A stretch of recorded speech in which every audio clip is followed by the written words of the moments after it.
welcome. This is episode 22 of the Story Impact Author Interview Series, and I'm your host, Lisa Tolles. I started this series because I feel like authors need more opportunities to talk about their books, and also because everyone loves a good story, especially me. But this series is really about the story behind the stories, the creators and visionaries about what their process looks like, where they get their ideas, their inspiration, and the purpose that drives the creation of their books. I want to know what brings them back to the keyboard and that empty page day after day. As well as being your host for this series, I'm also a crime novelist, and you can find my books on Amazon and on lisatolles.com. All right, so I'm so excited to introduce my good friend Glenda Carroll today, who writes the wonderful Tricia Carson thriller series. The common thread throughout these books is the theme of water, which is close to home for Glenda. She spends as much time open water swimming in San Francisco Bay with a master's swim team as she does writing books. Swimmer magazine said Carroll combines a skill for mystery writing with her sports journalism and master's swimming background by nailing the details of what it's like to race in open water.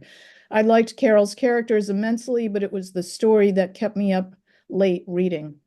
So when you read this series, you won't be surprised to learn that Glenda had a prolific journalism career because she really knows her way around a good story.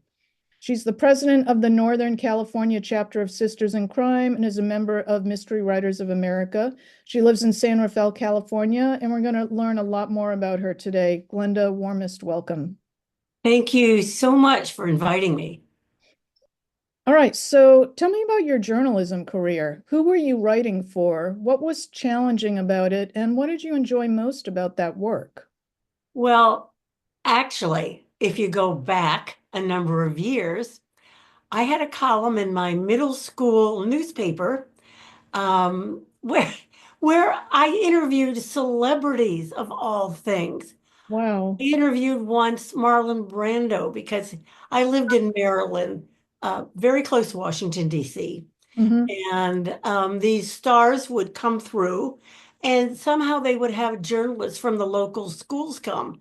And I used to go to these. So that was really my first start.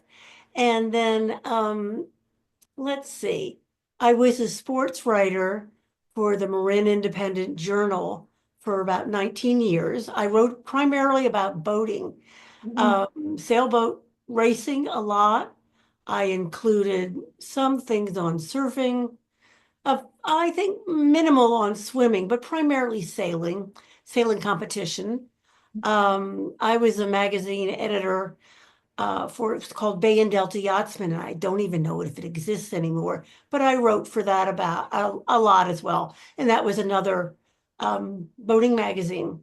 And, with all this writing about sailing, even traveling through sailing, I kind of branched into travel writing and was in Travel and Leisure, Mm. all basically most of the travel magazines.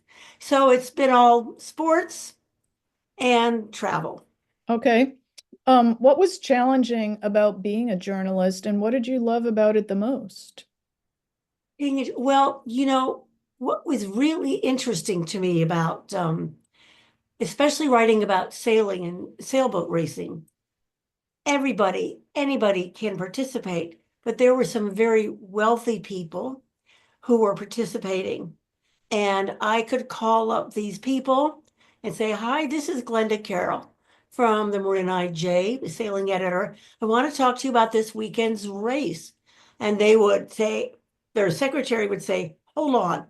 And they'd get that person on the phone immediately. I had access to people. There's no way I would have in any other way. Hmm. Challenging was that most of the racing is on San Francisco Bay. Hmm. If the bay is run by tides. Tides go in, tides go out. And there was a certain point, if I knew what the tides were, I knew what the winds were, I could almost write the story. I could tell I knew what was going to happen. And basically, I just needed to get quotes after that from the winners. What a story about interviewing Marlon Brando as a middle schooler. You're Yeah. just So enterprising. I mean, that really kind of sets up everything that comes after it, right? Um, how do you use what you learned as a journalist now as a novelist? I mean, what I'm wondering is novels are a much longer form, and was it hard to adapt to that? Um, yes and no. Uh, for me, I think I learned a lot being a journalist. I write simply. Often I've been compared to the style of Sue Grafton, whose writing is very simple, very understandable, but really interesting. And so that's a real compliment for me. But I learned about word count on this last book, Better Off Dead, when I sent it to the developmental editor. She said, chapter 4 needs to be longer. You need to have like 1,200 words. I can do that. I know what that takes. I know what it means. Mhm. And deadlines, unfortunately, keeping a deadline these days is a lot harder for me than when I was hitting a deadline for a newspaper. But I know it's there and I want to get it done. Mm-hmm. Um, I've been always wanting to ask you what the what the allure is of being in cold water. So I come from New England, so I'm used to cold water. I've actually surfed a couple of times in full wetsuit, and Yeah, I me too. I just can't really I can't do anything in cold water. It immobilizes me. But for you, what keeps drawing you to it year after year? Because you've been swimming for a long time, right? Yeah. Yeah, I'm not sure exactly. I've done circuits of open water swims where the average temperature is about 68. And that right now, compared to the bay, is relatively warm. The bay doesn't get much above 62, 64. Mm-hmm. But I find it energizes me. When I get out of cold water, it feels like every part of me is vibrating. I just feel alive. And the other thing, and there's been studies about this, if you deal with depression or anxiety, cold water just makes it disappear.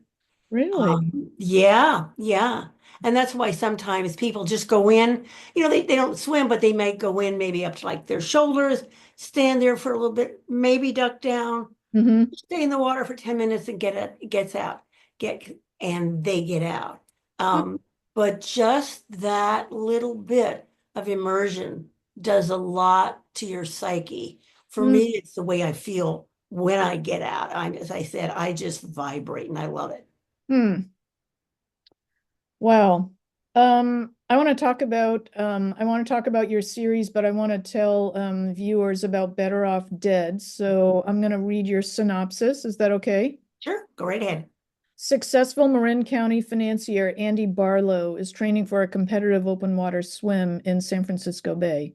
His support boat runs him over mid-stroke, killing the swimmer instantaneously. Consumed with grief and anger, and Andy's college-aged son returns from London to probe what really happened. Although the sheriff's office and Coast Guard have closed the case, the son refuses to believe their findings. He reaches out to amateur sleuth Tricia Carson to hunt down the real killer, sorry. Tricia digs into the man's history, finds fractured relationships in his family, his business, and his marriage. So there's clearly more than one person who had reason to seek a deadly revenge, but would they go as far as murder? Better Off Dead. What was the origin of how this story evolved for you? Because this is the fourth book in your series, right? Correct. And usually there is something that happened that um, leads me to the crime or whatever the accident. In this case, um, there have been two races in Hawaii. One is the Maui Channel Swim, which is like either from Maui to Lanai or Lanai to Maui. I don't really remember. Mhm. Where someone was swimming solo. I think there's relays in this. And he was coming in to the finish and they were coming in, he was coming into a marina and all the boats had been told not to come out. Well, Mm, he pulled out and he ran over a swimmer and the swimmer lost his legs. And something similar to that happened just a few years ago, where a man, I believe, lost his arm in the use of one of his hands. So those are things that just haunt an open water swimmer. That's Hmm. why you see us when we swim, sometimes kind of pulling a buoy behind us, like an inflatable orange buoy, so boaters can see us. Mm. That was sort of the accident. That's, those things stay in your mind. Yeah. But the other thing, the plot, I'm a tutor for first generation high school students in English and in history. Hmm. And one of the things I tutor, because they read it in their freshman or sophomore year, is Shakespeare. So we're reading Hamlet, and he's kind of interested in, like most kids, it's like they can't understand the language. But we start talking about the plot and how Shakespeare is timeless. Whatever he writes can be modernized. And as I was talking, I was saying, I could do that with this story. And instead of calling him Hamlet, I call the son who comes back from England Harrison. And Hmm. there are some of the same plot points. It's loosely based on Hamlet, but it was like, I have a plot to follow. I Hmm. have an accident, and that got me started. Mm. What is the plot of Hamlet again? Can you give us just like a one sentence description? I can't remember now. Yes. Hamlet's father is killed by his brother, Hamlet's brother. Hmm. Hamlet comes back from college, I believe he was in Denmark, um, and he sees the ghost of his father, and the father seeks revenge, but he says, please do not, oh, it's he don't worry about your mother. Mm. She's not involved with this. So that's all I want to say, because otherwise I give some of the plot points away. So Hamlet goes over and tries to figure out um, how he's going to get rid of his uncle. Mm. Okay. Wow, that's so interesting. I had forgotten that you were a longtime tutor too. Just Yeah. thinking about your what led you to this point today. That's so interesting. All right, so Hamlet helped inspire this book. Let's talk about your series. Can you tell our viewers the names of each of your books and generally about just kind of like the overall shape of the series and Trisha? Okay. Well, first I'll just talk to you a little bit about the books. As you said, they're all water related. The first one is Dead in the Water. And in this one, um, within the first few pages, there is a swimmer in an open water race. Um, he's coming towards the finish line. All of a sudden, he veers off to the shore, staggers out, and dies. A few weeks later, there is a woman who is coming back from a race from Santa Cruz, and she's coming up the coast, and she makes a left turn right over a cliff. So it's sort of like open season on open water swimmers. That's Hmm. Hmm. okay. Hmm. Second one is called Drop Dead Red. And in this one, Trisha Carson, who's the protagonist, and I'll talk about her a little bit later, her sister's best friend, and they were both on the same swim team together in high school, is found dead. And she wants her sister, Trisha, to help find out what actually happened to her. And then in the third one, Dead Code, um, you could tell by the name of code, there's hacking in it. Love this book. And yeah, this was really interesting to write because I know virtually nothing about, high stakes hacking, and I had to learn a lot and learn about security. But Trisha begins to think one of her neighbors may be involved in hacking on a large scale. So that's three. And this last one, Better Off Dead, I talked about it, a little bit at the beginning. Somebody dies as he's swimming in the bay, and the son of the dead swimmer wants Trisha to find out who indeed killed his father. Okay. The protagonist for all these is an amateur sleuth. Her name is Trisha Carson.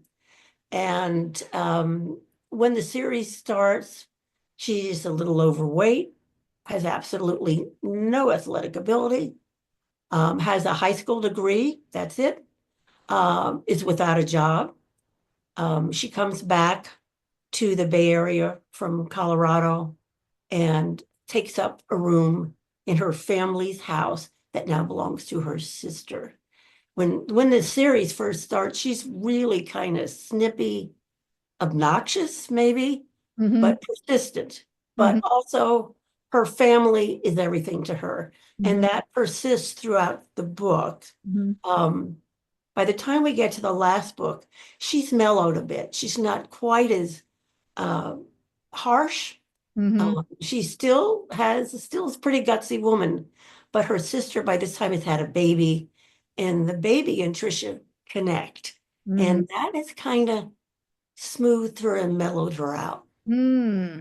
Is this last most recent book, is this going to be the last book in the series, or are you thinking maybe there might be more? Uh, One more, I know for sure. Oh, okay. I wanted to do five. Oh, okay. And some of the people who have reviewed the book, I now have audiobooks, so it's open to a whole different audience. Right. And some of the people who have listened to the audiobook said, gee, I hope I'm invested in these characters, after the last two audiobooks. Right. And I'd really like to know what happens to them. So Right. I'll think about it after book five. I Mm. kind of like to write something else, Mm-hmm. but Some, I some, sometimes don't we like don't them. Yeah, sometimes we don't have a choice. Sometimes our characters make the decision for us, right? true. Very Yeah. true. So Trisha is an amateur sleuth, and now that you've put her through four different kind of life-threatening investigations, do you feel like at some point she might want to professionalize her crime investigation and like get into law enforcement, or how do you think she feels about that? Well, in the last book, she has worked pretty closely with some of the policemen, Mm-hmm. and they feel comfortable with her calling. They Mm-hmm. know she's legit, Mm-hmm. and they're saying, "Why don't you join the force? Why don't you join the force?" Mm-hmm. And she's saying, "I'm too old," because by now she's um, a little bit older than mid 40s. Mm-hmm. So I don't know. Personally, I was thinking of going and taking lessons on how to shoot a gun so Mm-hmm. that she could do that. Mm-hmm. She could have that and maybe go into actual PI work, Mm-hmm. but I haven't decided. Okay.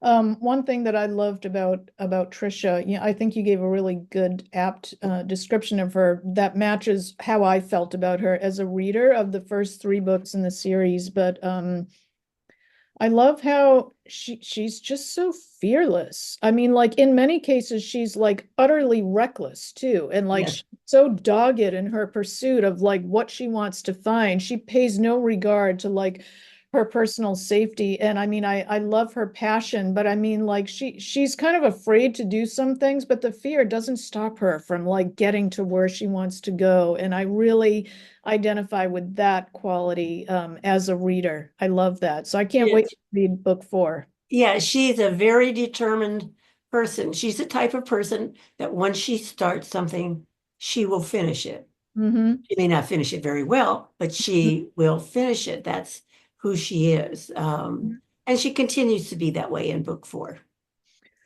Um, so thinking about Trisha and her sister Lena, which one of those characters do you think is more like you?